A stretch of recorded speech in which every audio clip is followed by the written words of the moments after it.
జై భీమ్, జై భీమ్. ఈరోజు ప్రపంచ విజ్ఞాని,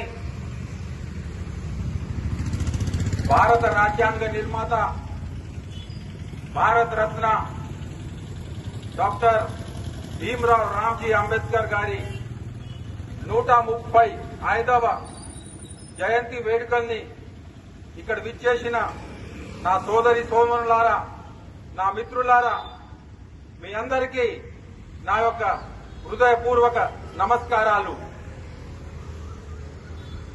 DHR దిగంబర్ హరీష్ రాథోడ్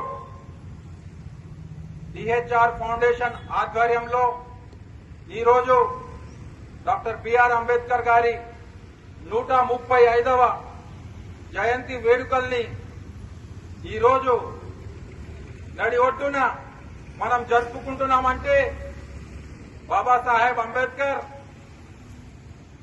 మన దళితులకి, గిరిజనులకి, బడుగు బలహీన వర్గాలకి, మహిళలకి ఆయన కల్పించిన స్వేచ్ఛ అని మనం ఎప్పటికీ మర్చిపోకూడదు.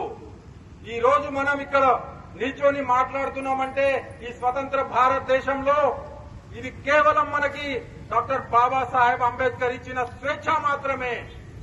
ప్రపంచంలోనే ఇద్దరు మేధావులు, కార్ల్ మార్క్స్, మళ్ళా డాక్టర్ బాబాసాహెబ్ అంబేద్కర్. అలాంటి అంబేద్కర్ జయంతిని మనం జరుపుకోవడం నాకు చాలా సంతోషంగా ఉంది. ఈ రోజు భారతదేశంలోనే కాదు, ప్రపంచ వ్యాప్తంగా 110 దేశాల్లో మన భారతరత్న డాక్టర్ బిఆర్ అంబేద్కర్ గారి జయంతి వేడుకలు జరుగుతున్నాయి. అమెరికాలో జరుగుతుంది, ఆస్ట్రేలియాలో జరుగుతుంది, లండన్ లో జరుగుతుంది, సింగపూర్ లో జరుగుతుంది. అక్కడైతే భారతదేశం కంటే ఇంకా ఎక్కువ ఘనంగా జరుగుతుంది. మరి భారతదేశంలో వాళ్ళంతా ఘనంగా ఎందుకు జరగట్లేదో తెలుసా? అంబేద్కర్ గారిని చాలా మంది అగ్ర కులాల వాళ్ళు తొక్కాలని చూస్తున్నారు. కానీ అంబేద్కర్ గారు మనకి ఓబీసీ కావచ్చు, ఎస్టీ కావచ్చు, ఎస్సీ కావచ్చు, వీళ్ళందరికీ సింహంలాగా అవ్వండి, మీరు ప్రశ్నించండి, ప్రభుత్వాన్ని ప్రశ్నించండి అనే జ్ఞానం ఇచ్చి వెళ్లారు. అందుకే అంబేద్కర్ గారిని ప్రపంచ జ్ఞాని అని అంటారు. అంతేకాదు, ఈ రోజు మీరు చూస్తే మనకి ప్రత్యేక రాష్ట్రం తెలంగాణ మనకి వచ్చింది, అవునా కాదా? మరి తెలంగాణ రాష్ట్రం ఎట్లా వచ్చింది మీకు తెలుసా? చాలా మంది పార్టీల వాళ్ళు కొట్లాడారు, దాన్ని మనం కాదని చెప్పలేము.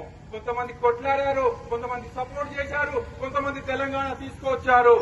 కానీ అక్కడ రాజ్యాంగంలోనే అంబేద్కర్ గారు ఆ రోజు రాయకుండా ఉంటే, ఆర్టికల్ 3 రాయకుండా ఉంటే మనకి ఈ రోజు తెలంగాణ స్టేట్ వచ్చేదా?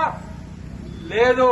అందుకని మనకి తెలంగాణ స్టేట్, సపరేట్ స్టేట్ వచ్చిందంటే దానికి ముఖ్య కారణం కేవలం అంబేద్కర్ గారే. అందుకని యావత్ తెలంగాణ అంబేద్కర్ కి మనము రుణపడి ఉండాలి. ఆ రోజు అంబేద్కర్ గారు టిరినీ ఆఫ్ మెజారిటీ అనేది ఆర్టికల్ 3 లో పొందుపరిచారు.